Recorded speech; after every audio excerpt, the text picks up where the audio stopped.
কুমিল্লার দাউদকান্দিতে বাস মোটরসাইকেল অটোরিকশার সংঘর্ষে দগ্ধ হয়ে শিশুসহ 4 জনের মৃত্যু হয়েছে। আহত হয়েছেন 28 জন। দুপুরে বানিয়াপাড়া এলাকায় এই দুর্ঘটনা ঘটে।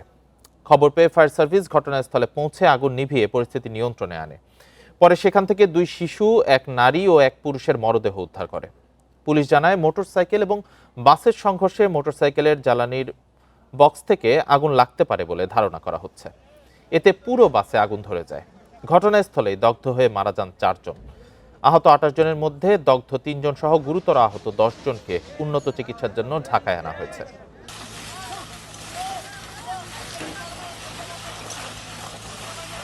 এই দুর্ঘটনার বিষয়ে আরো জানাতে আমাদের সাথে যুক্ত হচ্ছেন সহকর্মী তানভীর খন্দকার। তানভীর, কিভাবে দুর্ঘটনাটি ঘটলো সে বিষয়ে বিস্তারিত জানাবেন। যারা মারা গেছেন 4 জনের মৃত্যুর খবর পাওয়া গেছে, তাদের মরদেহ স্বজনরা বুঝে পেয়েছেন কিনা এবং যারা আহত হয়েছেন তারা কি অবস্থায় আছেন জানাবেন। দুর্ঘটনাটি কিন্তু ঘটেছে দুপুর 12:30টার দিকে আনুমানিক। সে সময় এই সিডিএম পরিবহনের যে বাসটি, সেটি ঢাকা থেকে চট্টগ্রাম অভিমুখী ছিল। আমরা যেটি জানতে পেরেছি পুলিশের কাছ থেকে, যে ওই বাসটিতে কিছু প্রাইমারি নিয়োগ পরীক্ষার্থীরা ছিলেন, যারা কিনা কুমিল্লা যাওয়ার জন্য রওনা হয়েছিলেন।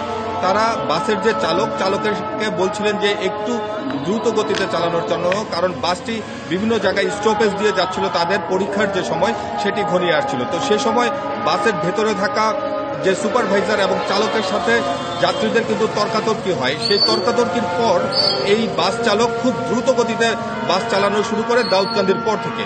তো শেষে গিয়ে রায়পুরের বানিয়াপাড়া নামক স্থানে গিয়ে বাসটি আসলে নিয়ন্ত্রণ হারায় এবং সেখানে একটি মোটরসাইকেলকে চাপা দেয় এবং মোটরসাইকেলের যে জ্বালানি ট্যাঙ্ক আছে সেখানে রাস্তায় ঘষা খেয়ে সেখান থেকে অগ্নিপাতের সূত্রপাত বলে আমাদেরকে কিন্তু ফায়ার সার্ভিস বলছে।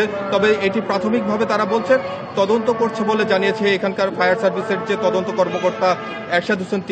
তিনি আমাদেরকে জানিয়েছেন যে যখন এই মোটরসাইকেলের অকটেন আসলে ছড়িয়ে পড়ে এবং বাসে গিয়ে লাগে, তখন বাসে থাকা যারা আহত ছিল তারাই মূলত অগ্নিদগ্ধ হয় এবং সেখানে ঘটনাস্থলেই একজন নারী মৃত্যুবরণ করে এবং 2 জন শিশুর মরদেহ কিন্তু পরে পাওয়া যায়।